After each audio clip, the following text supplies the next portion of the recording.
Programa de opinión contiene elementos de lenguaje, salud, sexo y violencia que pueden ser escuchados por niños, niñas y adolescentes sin supervisión de sus madres, padres, representantes o responsables. El Colegio de Ingenieros de Venezuela y el Fondo de Previsión Social del Colegio de Ingenieros de Venezuela presentan. A partir de este momento, todas las voces se unen en una sola señal.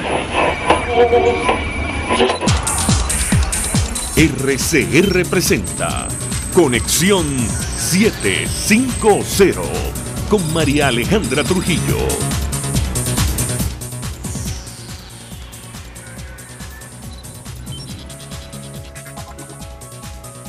Muy buenas tardes, amigos de Radio Caracas Radio. Lo mejor este lunes 12 de noviembre del año 2018. Todo el equipo que trabaja para ustedes a partir de esta hora los saluda. Variada y abundante información que compartir y analizar, como es costumbre, la tarde de hoy. Un día más, trabajadores en nuestro país salieron a la calle. Hoy le tocó el turno a los empleados de la morgue de Bellomonte, del metro de Caracas, universitarios, protestar por los despidos, bajos salarios y el desconocimiento de las contrataciones colectivas, que están, por cierto, consagradas en la Constitución, que sabemos que no se cumple. Además, el sindicato del Hospital Universitario de Caracas rechazó la decisión de la directiva del Centro Asistencial de impedir una donación de la Organización Médicos Sin Fronteras, una decisión, por cierto, y lo hemos comentado a título personal, que raya en delito contra la humanidad por aquello de negar intencionalmente medicinas a una población determinada. Esto figura en el artículo 7 del Estatuto de Roma. Lo comentaremos, como es natural, durante la tarde de hoy. Diputados de la Asamblea Nacional hoy, este lunes, denunciaron en Parlasur las amenazas contra los dirigentes William Dávila y Adriana Pichardo, cuya residencia fue allanada sin orden judicial. Por cierto, la defensa del diputado Jorge Quessens informó que pudo visitarlo por segunda vez este lunes en el SEBIN, donde se encuentra recluido. Y en redes sociales, representantes del ámbito político nacional e internacional se sumaron a la campaña por la libertad del comisario Iván Simonovic. El último, el secretario general de la OEA, Luis Almagro, quien publicó un mensaje hace algunos minutos en su cuenta en Twitter exigiendo la libertad de los más antiguos presos políticos del régimen de Venezuela. Varios datos que compartir con ustedes. En nuestro país, una de las naciones más inseguras del mundo, el Comando Estratégico Operacional Región Integral de Defensa Central recomienda a los efectivos militares, atención, no viajar fuera de la guarnición en horas nocturnas, restringir el uso del uniforme mientras no se esté cumpliendo actividades relativas al servicio, no portar identificación militar. Lo comentaremos, como es natural, durante la tarde de hoy. El presidente de la Constituyente Comunal aseguró que es falso que exista un borrador de la nueva Constitución oficialista. A las 5:30 hablaremos ampliamente acerca de este tema.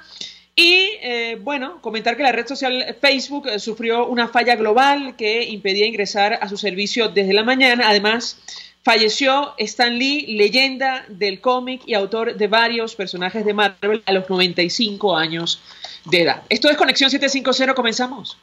¿Qué está pasando en este país? Y saludamos en la línea telefónica a nuestro primer invitado, Javier Ignacio Mallorca. Es periodista de sucesos, además especialista en seguridad, autor del blog Crímenes sin Castigo. Como siempre, Javier Ignacio, 1.000.000 de gracias por atendernos. Muy buenas tardes. Buenas tardes, María Alejandra, un placer. Un gusto conversar contigo, Javier Ignacio. Te pedí una primera valoración acerca de este radiograma tan comentado en las redes sociales que, entre otras cosas, deja en evidencia la inseguridad en un país como Venezuela, tomando en cuenta que desde la Fuerza Armada Nacional recomiendan a los efectivos, tomar medidas como no viajar de noche, evitar el uso de uniforme o restringirlo, incluso no portar identificación militar. ¿Te escuchamos? Sí, María Alejandra. Bueno, lo primero que hay que señalar es que estamos dando por cierto y auténtico este radiograma. Esto lo digo porque se parece mucho a algunos radiogramas que fueron divulgados en zonas y regiones militares durante las manifestaciones que hubo el año pasado en prácticamente todo el país. En aquel momento se temía que por razones políticas los militares podían ser victimizados. y llama mucho la atención la similitud de los términos utilizados en este último documento al que hace referencia y aquellos que fueron divulgados hace más de un año. Pareciera un copia y pega, María Alejandra. Eso por una parte. Por la otra, hay que señalar que desde aquel momento hasta ahora, pues la situación política en el país ha cambiado mucho. Ya no tenemos estas manifestaciones de orden político, antigubernamentales, que hubo el año pasado, a partir del mes de abril. Sin embargo, lo que está ocurriendo en este momento es que existe, desde un punto de vista, digamos así, genérico, una delincuencia, una criminalidad que está afectando a prácticamente toda la población. Es decir, hay más criminales y estos están actuando de forma mucho más frecuente. Si me permites la cuña, esto lo estamos señalando con preocupación en la última edición del blog Crímenes sin Castigo. Hay más criminales y los criminales están actuando con más frecuencia, a pesar de lo que intenten señalarnos desde el gobierno, desde distintos despachos, en cuanto a que el país supuestamente tendría en este momento más seguridad. No, lo que hay es menos denuncias, lo que hay es más desconfianza hacia las policías, y por eso no se les informa de lo que está ocurriendo, y ese es un problema aparte. Y luego, María Alejandra, hay, de acuerdo con lo que se ve en ese radiograma, el temor de un ejercicio de violencia criminal de manera específica hacia los profesionales de armas. Y esto pareciera estar confirmado por los últimos hechos que hemos visto en el país. En el estado Bolívar mataron a un... Creo que perdimos comunicación con Javier Ignacio Mallorca. Forma parte, y siempre lo mencionamos, del deterioro de los servicios públicos. A ver si podemos restablecer el contacto.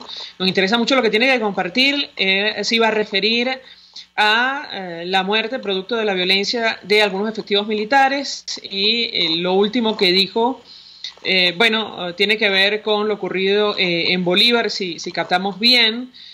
Lo cierto es, es importante la observación que hace Javier Ignacio. Se parece mucho a un comunicado emitido con anterioridad. Este documento que ha circulado en las redes sociales tiene fecha 8 de noviembre de 2018. Habrá que ver si es auténtico o no. Lo cierto es que sí nos ha tocado leer más con preocupación lo que está ocurriendo con efectivos de la Fuerza Armada Nacional. No nos referimos al caso Amazonas, producto de la acción del Ejército de Liberación Nacional, sino producto, en teoría, de la inseguridad. Y entiendo que a eso se refería Javier Ignacio Mallorca. Ya me dirán internamente si restablecemos el contacto con él o no. Pero en todo caso, él, efectivamente subrayaba la preocupación que existe en torno a lo que está ocurriendo en materia de inseguridad y el impacto que tiene para los efectivos de la Fuerza Armada Nacional. Me dicen que cae buzón, que no nos podemos comunicar con Javier Ignacio Mallorca. Si les parece, chicos, vamos a hacer una pausa. A ver si tenemos suerte al regreso y podemos terminar la conversación, porque ciertamente, él ha comentado que hay un sombrío panorama, como lo revela en su blog Crímenes sin Castigo, en materia de seguridad ciudadana, que le espera a Venezuela en los meses por venir. Por una parte, él dice, el municipio Libertador ya rebasó el estado Vargas como el lugar con la tasa más elevada de delitos en general.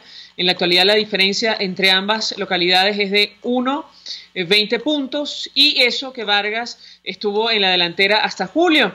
Eso es consecuencia, estoy leyendo el blog, del acelerado impacto que está teniendo el Distrito Capital. Javier Ignacio, estaba compartiendo parte de lo que tú destacas en tu blog, en tu página web, sobre la inseguridad, y te referías, antes de perder la comunicación, a lo que ha ocurrido con efectivos militares en Bolívar. ¿Te escuchamos? Ah, sí, ahí quedamos. Bueno, en Bolívar mataron, si la memoria no me falla, a un sargento de la Guardia Nacional que estaba franco de servicio, vestido de civil, y lo mataron porque descubrieron en un vehículo que él estaba reparando una credencial donde, bueno, ya quedaba revelado que era un funcionario militar. Cuando intentó correr, le dispararon por la espalda. Y bueno, hay que recordar también lo que sucedió con el general de brigada del ejército en el estacionamiento de una farmacia en San Antonio de los Altos, por citar así al vuelo algunos casos muy recientes. Bueno, yo creo que esto es precisamente lo que están tomando en consideración en este radiograma, estos hechos que están evaluando para emitir este documento con algunas recomendaciones. Es decir, hay recomendaciones genéricas que podrían ser aplicadas por cualquier ciudadano, pero también hay recomendaciones que van muy a lo específico de los profesionales militares, cuidados que deben tomar porque entienden que si descubren en la calle y en determinados contextos que estas personas son profesionales de armas, pues podrían ir de manera violenta contra ellos. Me refiero, por supuesto, al AMPA común. Ahora, Javier Ignacio, como lo han comentado ampliamente en redes sociales, tomando como cierto este documento, llama la atención, de ser así, que se den recomendaciones en un país con un gobierno militar, donde en teoría la seguridad sería una prioridad. Yo quisiera tu comentario en torno a este tema. Es muy paradójico, María Alejandra. Estamos ante un régimen que tiene intenciones manifiestas de controlarlo todo, desde la producción de pan hasta la carne que puedes sacar de la hacienda, hasta lo que puedas decir o no decir en la radio o escribir en las redes sociales, pero que, bueno, tantas cosas que se quieren controlar, pocas cosas son las que en realidad quedan firmemente controladas. Aquel refrán muy coloquial nuestro, venezolano, el que mucho abarca, poco aprieta. Bueno, entonces estamos en una situación como esa. En lo que refiere específicamente al tema de la seguridad, existe una tendencia clara, aunque no admitida, a depositar sobre el ciudadano y sobre sus comunidades la mayor parte del costo y del esfuerzo para el resguardo de la seguridad. Y es por eso, María Alejandra, que tú ves en los sectores de clase media, pues unos muros altísimos con cercas de alambres de concertina, con cercas de eléctrico, guardaespaldas, que no pueden llevar armas de fuego porque el gobierno se lo impide, pero entonces, bueno, ante esa circunstancia, pues la gente contrata más guardaespaldas. Entonces hay un proceso casi inevitable, María Alejandra, de privatización de la seguridad, que el gobierno, sin decir que lo quiere, más bien diciendo todo lo contrario, pues ha propiciado esta circunstancia. Y entonces, por ejemplo, en las comunidades más humildes, pues este ejercicio privado y personalísimo de la seguridad se va manifestando en estos crecientes cifras de linchamientos que estamos viendo por doquier. Hace poco tuve la oportunidad de revisar algunas estadísticas, obviamente de manera extraoficial, porque aquí nada se divulga de manera oficial, y llevamos a estas alturas más de 90 linchamientos en Venezuela. Eso es terrible para un Estado que se dice de derecho.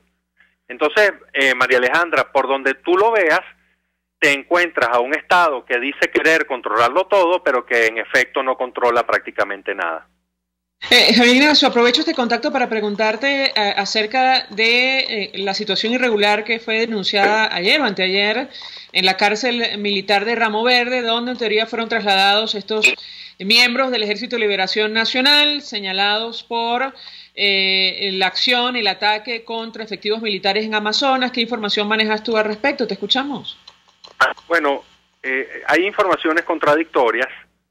Te confieso que al principio preguntaba, bueno, ¿dónde quedarían estos 7 individuos que en forma manifiesta decían pertenecer al Ejército de Liberación Nacional?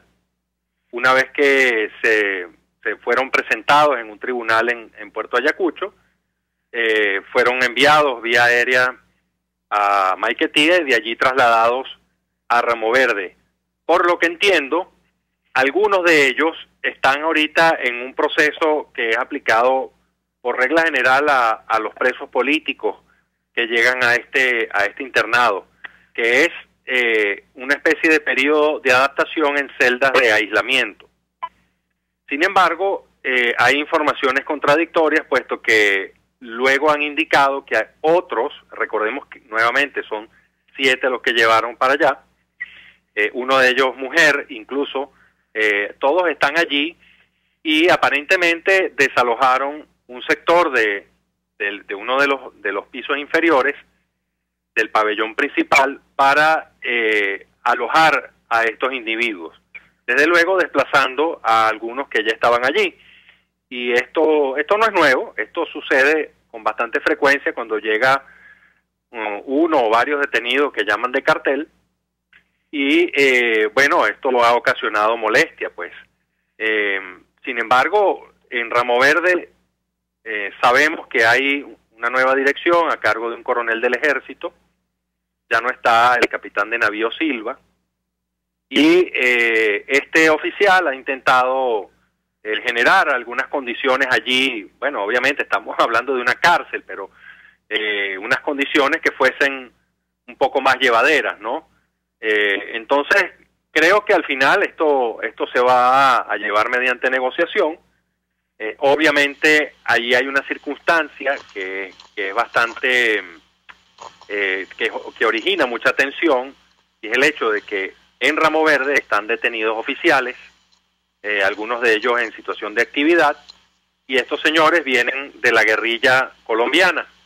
Entonces, bueno, teóricamente podrían presentarse allí algunos conflictos, ¿no? Entonces hay que estar muy pendientes y ver cómo va evolucionando esta situación. La idea de esto es que los presos sean debidamente clasificados por su grado de peligrosidad, y en este caso pues estamos hablando de personas que a primera vista pueden ser sumamente peligrosas. Gracias, Javier Ignacio Mayorga, como siempre, por atendernos, acompañarnos. Es periodista especializado en criminalística, miembro del Observatorio Venezolano de Crimen Organizado, además autor del blog Crímenes sin Castigo, expresando opinión acerca de esta comunicación interna que se atribuye a la Fuerza Armada Nacional, donde se hacen algunas sugerencias a efectivos de la institución armada en nuestro país, y también compartiendo información sobre una situación irregular que fue denunciada hace un par de días en la cárcel militar de Ramo Verde. Ahora hacemos una pausa, vamos a publicidad. Usted escucha Conexión 750 con María Alejandra Trujillo, solo por RCR 750 AM. Son las 5:18. Puedes seguirnos en nuestras redes sociales. En Twitter, @RCR750, la radio que se ve. Mensaje del ingeniero Ramón López, vicepresidente del Colegio de Ingenieros de Venezuela. Apreciado colega ingeniero, arquitecto y profesional afín, el sistema de salud venezolano no presta la atención requerida y la altísima inflación encarece notoriamente este servicio. Es por ello que el Fondo de Previsión Social del CIP te ofrece un servicio de salud seguro, confiable y accesible, con amplia cobertura. Para mayor información visita el portal www.cib.net.be. Colegio de Ingenieros de Venezuela, construyendo futuro. En carnavales, Semana Santa, vacaciones escolares y navideñas, aprovecha las promociones y ofertas de Cauchera Fran Luis en RIN 13, 14, 15, 16, 17 y para camiones en cauchos nacionales e importados a precios insuperables.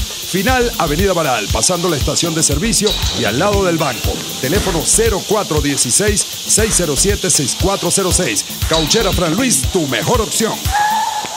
Mensaje del ingeniero José Peraza, tesorero del FONPRES CIB. Estimado colega ingeniero, arquitecto y profesional afín, el Colegio de Ingenieros de Venezuela y el Fondo de Previsión Social, preocupado por la salud de tu familia, ha diseñado un sistema de salud integral que coloca a tu disposición y que contiene asistencia primaria de salud, ambulancia, hospitalización, cirugía, oftalmología, dermatología, fisioterapia, psicología, odontología, farmacia y funerario. Para mayor información, visítanos a nuestros portales cib.net.be, fonprescib.net.be, Colegio de Ingenieros de Venezuela, construyendo futuro.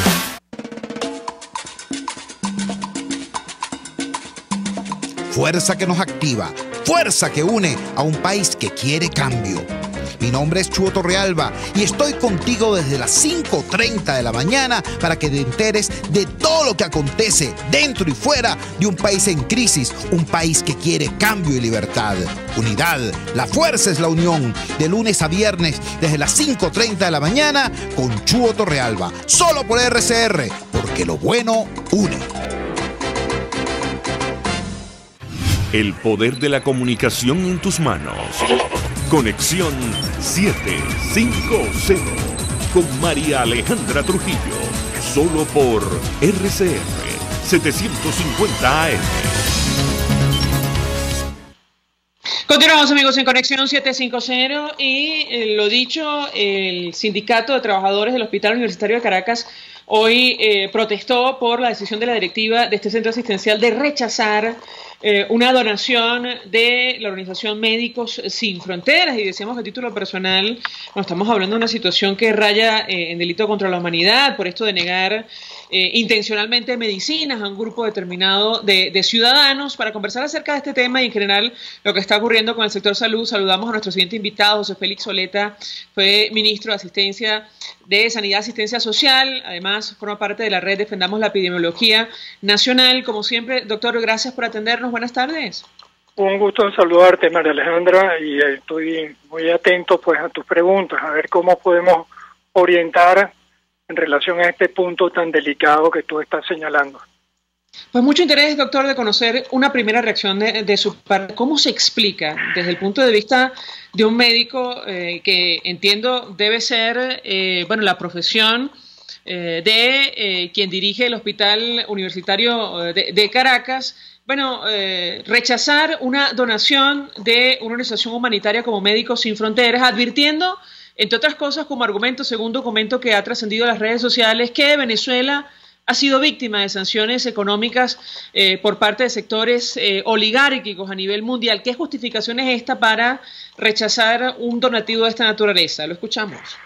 Bueno, lo primero que debo señalar es el primer artículo del Código de Deontología de los Médicos. Dice textualmente que los médicos tenemos obligaciones y que esa primera obligación es el respeto a la vida, a la dignidad y a la integridad de las personas, que constituye sin duda alguna y en todas las circunstancias el deber primordial del médico. En dos palabras, ningún colega, y en este caso un médico que está en funciones directivas, puede actuar en desmedro de la salud, de la integridad o de la vida de las personas que dependen de sus funciones como directivo de un hospital. Aquí hay una primera contradicción, porque usted tiene que utilizar un argumento muy válido para tomar una decisión de esa naturaleza que prive a las personas de los recursos, de los insumos o de los medicamentos que, si fueran para él mismo o para sus familiares, en justicia, ¿qué tendría que hacer el médico? Rechazarlos también, rechazarlos para él o rechazarlos para sus familiares, si fuera el caso. El punto fundamental, a mi manera de ver, es que el colega tiene responsabilidades colectivas y una conducta de esta naturaleza tiene que ser, por supuesto, rechazada por todos los profesionales de la salud y por todos los ciudadanos si no hay una argumentación válida para haber tomado esa conducta. Así que esto está dentro del plano moral y le toca a la conciencia moral, a su propia conciencia, la del colega, verificar si actuó de una manera adecuada en beneficio a los pacientes del Hospital Universitario de Caracas. Si me permite, doctor, tenemos un extracto de la intervención, la denuncia que hacía Margot Monasterio, secretaria general del Sindicato de Trabajadores del Hospital Universitario de Caracas, exigiendo a la directiva de este centro asistencial, admitir o recibir esta donación de Médicos Sin Fronteras. La escuchamos y yo quisiera su comentario. Hacemos una entrega en la institución, en el Hospital Universitario de Caracas, donde hacemos ver nuestro exhorto a la institución, a la directiva de este hospital, en virtud de que rechazaron una donación hecha por Médicos Sin Fronteras. Nosotros hemos luchado desde hace más de 3, 4 años por una ayuda para el Hospital Universitario de Caracas y todos los hospitales de Venezuela, y el doctor Castillo se da el tupé de negarse a recibir una donación que no es para nosotros los trabajadores, es para el paciente, que es el leitmotiv de toda institución de salud, de todo centro hospitalario.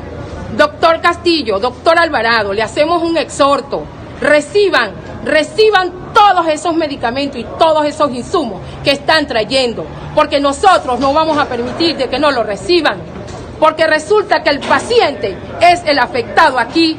Y voy a tomar unas palabras de las cuales ustedes dijeron en una asamblea en el Hospital Universitario de Caracas. Ustedes dicen que el débil jurídico es el paciente. Bueno, y a él nos debemos. Nosotros se lo ratificamos en asamblea a ustedes cuando ustedes tomaron posesión de la directiva. Nuevamente se lo ratificamos. Es verdad, ellos son el débil jurídico, y en base a ello nosotros le exigimos a ustedes que reciban esa ayuda para el departamento de cirugía, porque ni siquiera es para todo el hospital, es para el departamento de cirugía, que es un área que se requiere ahorita por lo menos de toda esa cantidad de insumos y medicamentos. Doctor Oleta, su comentario. Bueno, resulta todavía más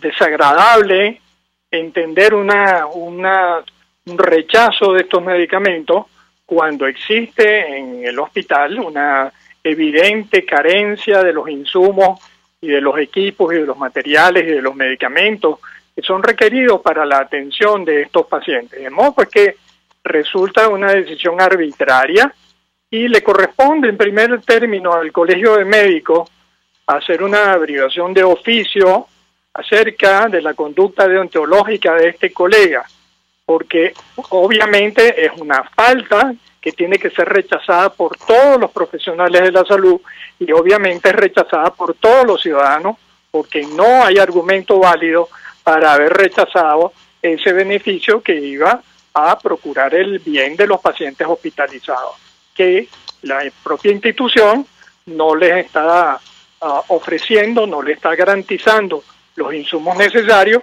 y entonces con mayor razón han debido aceptar la donación que de otra parte viene de una fuente muy responsable, porque es una institución especializada en este tipo de ayudas humanitarias en diversos países. En el caso de Médicos Sin Fronteras, es una gente muy responsable de sus actuaciones, y los productos que ellos ofrecen en donación son productos de altísima calidad.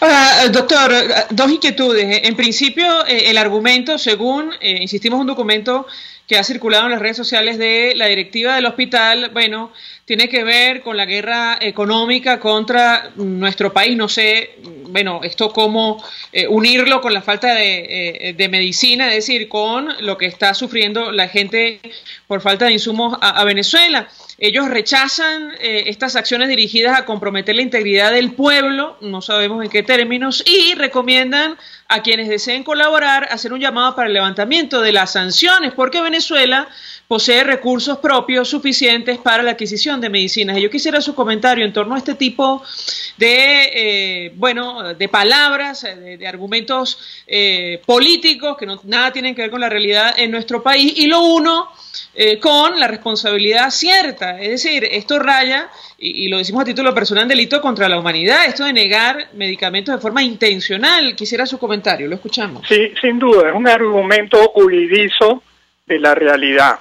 La realidad es que el colega en sus funciones tiene responsabilidades de procurar por todos los medios el beneficio de los pacientes que están bajo su cuidado, y eso no lo exime en ningún tipo de circunstancia, y así lo establece la ley y del ejercicio de la profesión, y lo decide también el Código de Deontología Médica. Bajo ninguna circunstancia los intereses del paciente pueden estar por debajo de cualquier otro interés. Es decir, los intereses del paciente son la recuperación de su salud, la necesidad de un trato digno, apropiado, justo, equitativo, y aquí se están violando todas esos puntos.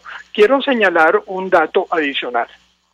He conversado con otros miembros de la junta directiva del hospital y esta es una decisión que no se tomó en junta directiva.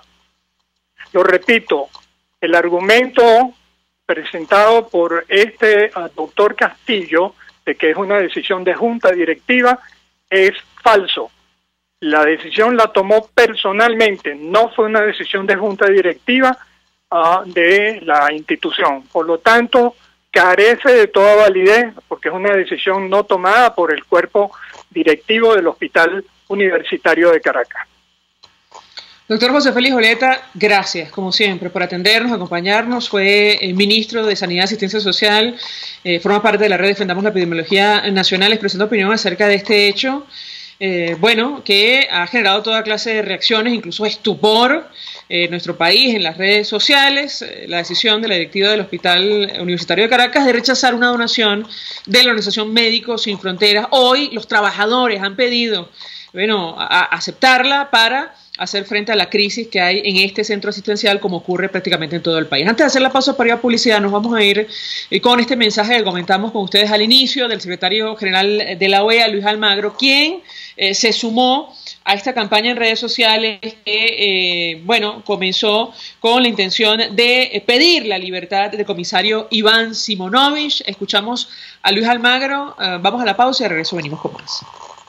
En Venezuela hay 235 presos políticos. Hoy quiero exigir la libertad de los más antiguos del régimen, los presos de Chávez, como son conocidos. Los 5 policías metropolitanos y el comisario Iván Simonovic, que se encuentra cumpliendo condena en su casa. Los policías metropolitanos, Erasmo Bolívar, Héctor Robain, Arube Pérez, Marco Hurtado y Luis Molina, hace 15 años y 6 meses que están presos, por un juicio que fue parcializado, porque nunca se determinó la supuesta responsabilidad individual que debe llevar todo juicio penal, y donde todos fueron acusados injustamente. Estos 5 policías metropolitanos ya tienen, en dado caso, el tiempo de pena cumplido para estar libres y el régimen les niega su derecho. En el caso del comisario Iván Simonovic, obtuvo una medida humanitaria de casa por cárcel, por los graves padecimientos físicos que adolece producto de las torturas y tratos crueles que él sufrió. Al igual que los policías metropolitanos, Simonovic ya debería estar libre, y lo que hace la dictadura es mantenerlo anulado, preso en su casa, sin poder gozar plenamente de los derechos que le corresponden. Hoy nos sumamos a la campaña para liberar a Simonovic y a todos los presos políticos del régimen. No nos detendremos hasta lograr su libertad. Estás en sintonía de Conexión 750, solo por RCR 750 AM. Puedes seguir nuestra programación a través de rcr.tv, la radio que se ve. Mensaje del ingeniero Enzo Betancourt, presidente del Colegio de Ingenieros de Venezuela. Estimados colegas, ingenieros, arquitectos y profesionales afines, el hombre es del tamaño de sus dificultades y siempre será capaz de vencerlo. En el año 2018 debemos trabajar para construir el país que nos merecemos todos los venezolanos. Siempre un paso adelante. Visita nuestro portal www.cib.net.be. Colegio de Ingenieros de Venezuela, construyendo futuro. Señora, si quiere hacer una torta o postre de coco, lléguese a Coco Factory. Aceite, esencia y coco rallado. Y fortalece frente a la antigua gasolinera y en la Rosaleda, San Antonio de los Altos. Coco Factory, sin cocos no hay paraíso. Mensaje del ingeniero Kenick Navarro, presidente del FOMPRES CIB. Apreciado colega ingeniero, arquitecto y afín, el Fondo de Previsión Social del Colegio de Ingenieros de Venezuela, FOMPRES CIB, diseñó para la protección de tu salud el Sistema Integral de Previsión Social. El mismo tiene a tu disposición beneficios de la solvencia, asistencia primaria de salud, el plan de salud con coberturas de acceso VIP, todos estos planes pensando en la protección de tu familia. Para mayor información visita fomprescibe.net.be. Colegio de Ingenieros de Venezuela, construyendo futuro. RCR 750 AM, porque lo bueno une. Este programa es presentado por Puig es María. María es de Puig. La Academia de Ciencias Físicas, Matemáticas y Naturales presenta El progreso tiene su ciencia. Hoy presentamos el terremoto de Caracas y la ingeniería sísmica forense. El terremoto de Caracas del 29 de julio de 1967 quedó plasmado en la memoria de toda una generación de venezolanos. Sus consecuencias, devastadoras en Caracas y en Caraballeda, dieron origen a la ingeniería sísmica forense en Venezuela, una nueva disciplina que estudia los daños a edificaciones en áreas afectadas por sismos y su relación con la intensidad de estos eventos. En Venezuela, donde 2 de cada 3 habitantes ocupa áreas bajo la amenaza de los sismos, es necesario disminuir la vulnerabilidad de las edificaciones. Las primeras normas sísmicas en Venezuela se publicaron en 1939, en respuesta a los terremotos de Cumaná en 1929 y La Grita en 1932. Esta norma se modificó varias veces a raíz de eventos sísmicos posteriores, pero fue el terremoto de Caracas en 1967 lo que cambió sustancialmente la percepción y cuantificación de la amenaza sísmica. 5 edificaciones se desplomaron durante el terremoto, dejando un saldo de 300 víctimas fatales. Pérdidas que motivaron el aumento casi inmediato de las tarifas de pólizas de seguro contra terremotos. Los efectos del terremoto de Caracas fueron estudiados por especialistas de todos los continentes, cuyas recomendaciones dieron origen a la Norma Sísmica Provisional de 1967, publicada pocos meses después del evento. Sin duda, el terremoto de Caracas marcó un antes y un después en la sismología en Venezuela. Hoy por hoy, la cuantificación del riesgo ante eventos como este no solo reconoce las incertidumbres propias de la acción sísmica, sino también aquellas asociadas a la respuesta de las obras hechas por el hombre. El progreso tiene su ciencia. La Academia de Ciencias Físicas, Matemáticas y Naturales presentó El progreso tiene su ciencia. Cuando cierras los ojos y viajas en el tiempo. Cuando el sabor te transporta a otro lugar.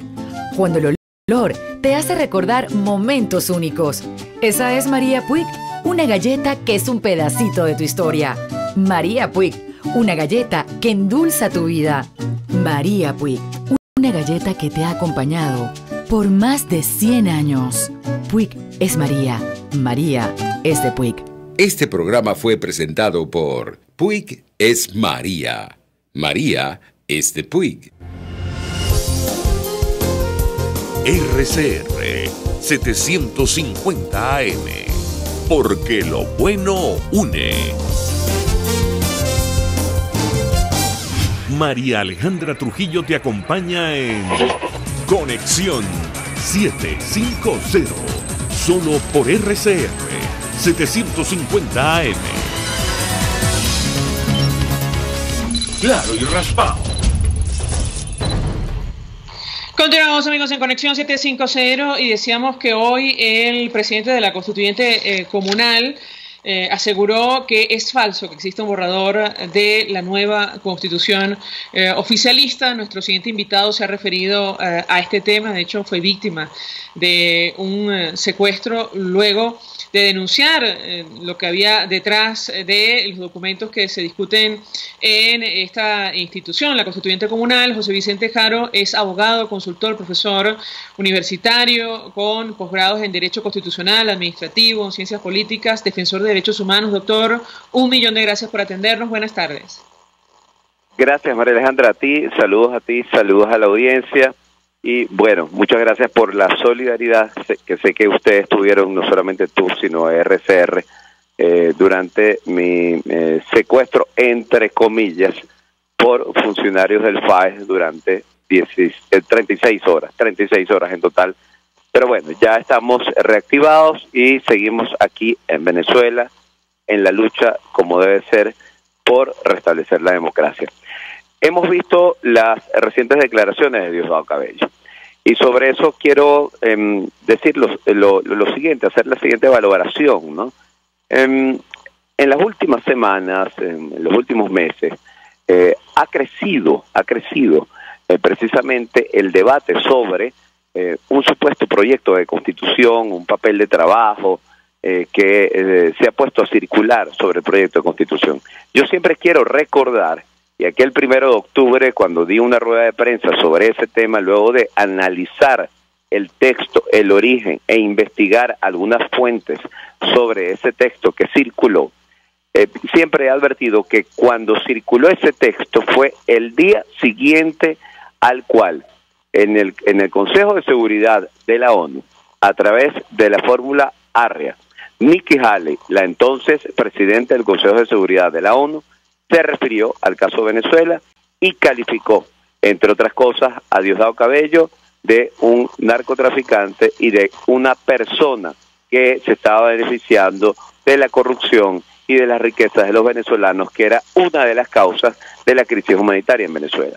Decía yo en aquel 1 de octubre, en aquella rueda de prensa, que la respuesta de Diosdado Cabello, concretamente como presidente de esa constituyente comunal, ilegítima en mi opinión, fraudulenta en mi opinión, obra de un fraude constitucional. Bueno, que la respuesta de Diosdado Cabello frente a las afirmaciones tan claras hechas en el Consejo de Seguridad fue hacer circular, poner a circular en la madrugada del día siguiente ese texto, ese borrador, ese papel de trabajo, para que de alguna manera la opinión pública se dedicara a hablar del mismo en las próximas semanas y meses, para desviar la atención sobre aquello que había dicho Nikki Haley. De entonces hasta ahora hemos tenido un debate, vamos a decir, interrumpido por varios hechos y eventos lamentables en el país, caso del señor Albán, etcétera. Pero en definitiva hemos tenido un debate sobre eso. El mismo Escarrá, que es uno de los constituyentes, entre comillas, que preside una comisión constitucional, ha dicho que tiene un 80%, un 90% del proyecto de constitución avanzado y de que muy probablemente a finales de año lo va a presentar. Yo interpreto estas declaraciones de Diosdado Cabello del día de hoy como lo siguiente, y quiero ser preciso.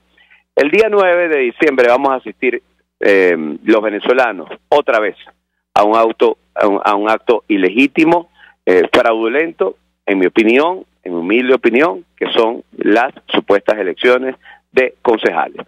Digo supuestas porque no son elecciones auténticas, transparentes, y no son realizadas por un árbitro imparcial.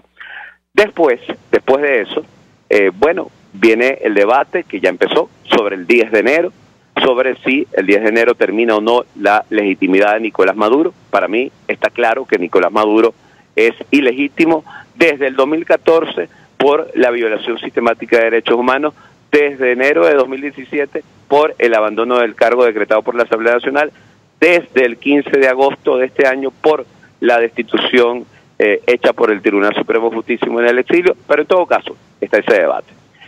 Yo creo que debemos estar preparados para un escenario peligroso, cuidado, y lo pongo simplemente como escenario, para pensar, para reflexionar.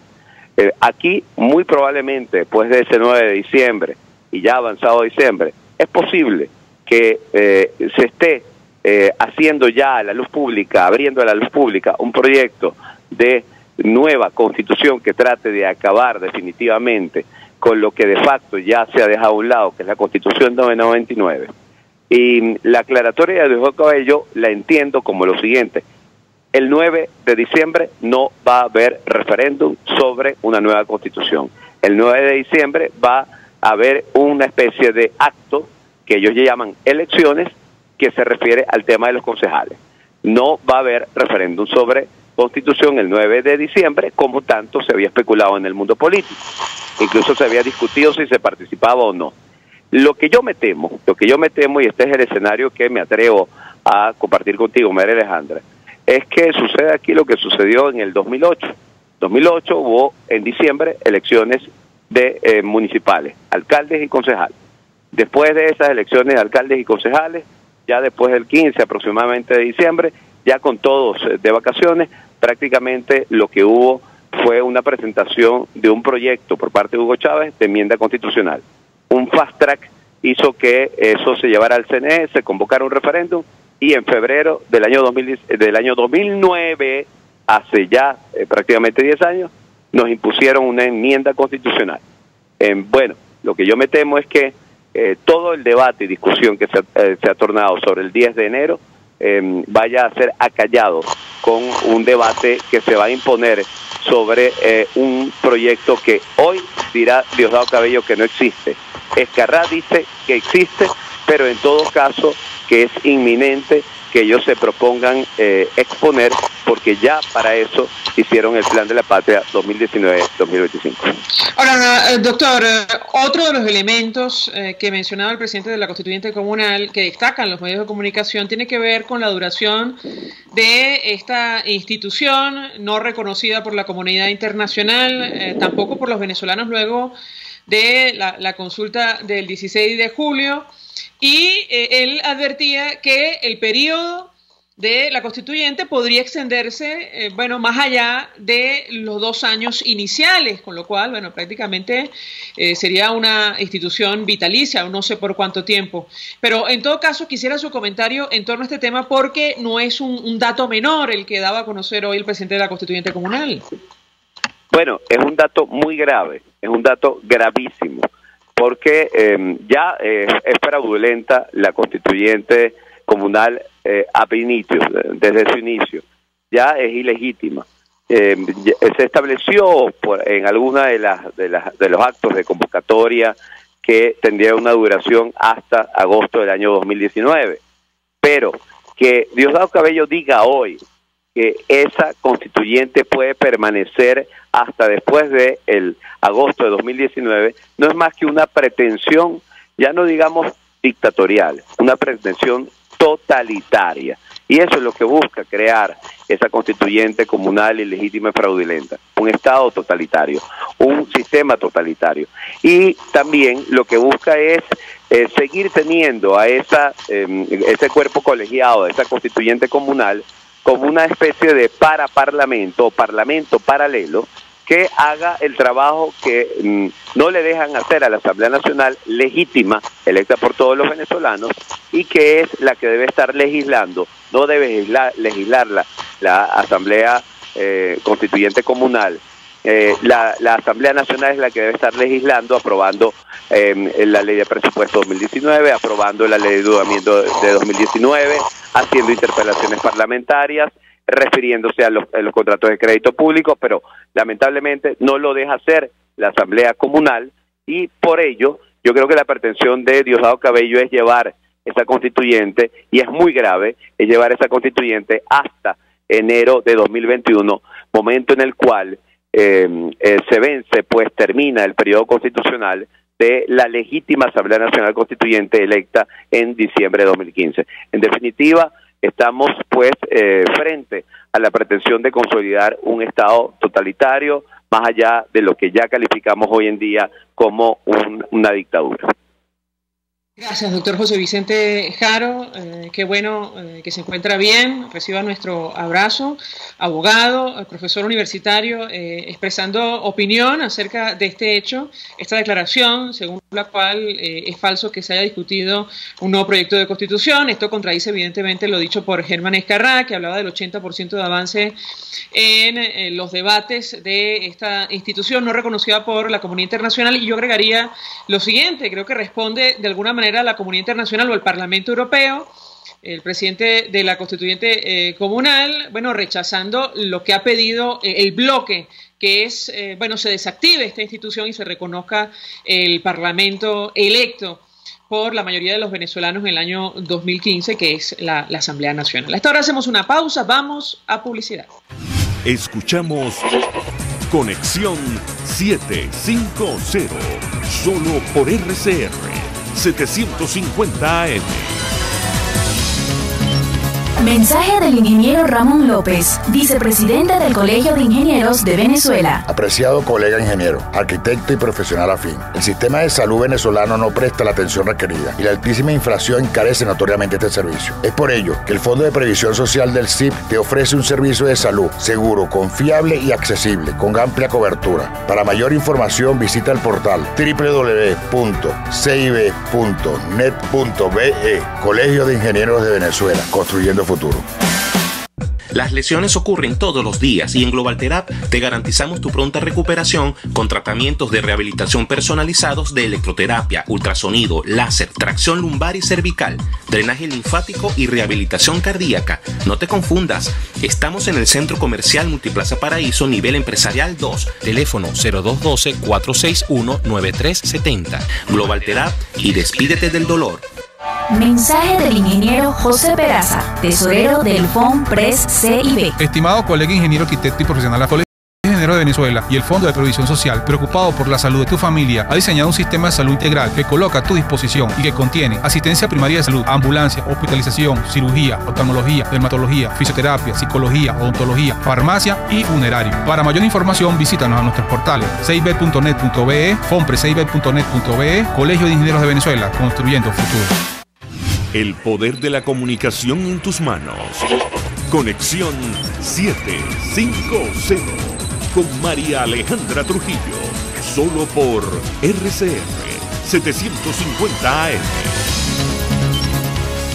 Continuamos, amigos, en Conexión 750. Cerramos con mensajes y con información. Pedro Pérez dice: el caso del militar asesinado en San Antonio no obedeció a su profesión y no aplica como ejemplo. A propósito de la conversación que tuvimos con Javier Ignacio Mayor, que estaba de civil, fue asesinado por resistirse. Carmen Landaeta nos dice: buenas tardes, la Fiscalía General, a pesar de que desde septiembre, hace 2 meses, aprobó y aplicó la tabla de sueldos para los activos, todos los jubilados percibimos el salario mínimo, omitiendo así lo que establece el Estatuto de Personal, y yo le diría, señora Carmen, también la Constitución.